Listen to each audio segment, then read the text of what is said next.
I had a nest box cleaning video years ago, but I switch out my boxes. But if you don't, you just take the box off, you put the chicks somewhere else, and then you just,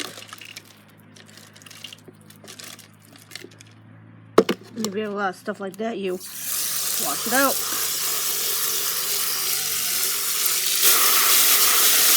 I use soap and water just to clean it.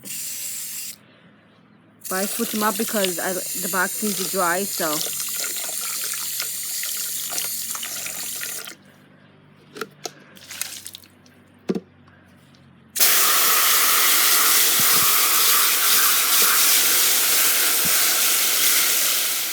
Scrub the box out really good. When you're done, it should be nice and clean. You can let it air dry, or you can dry it out with a towel.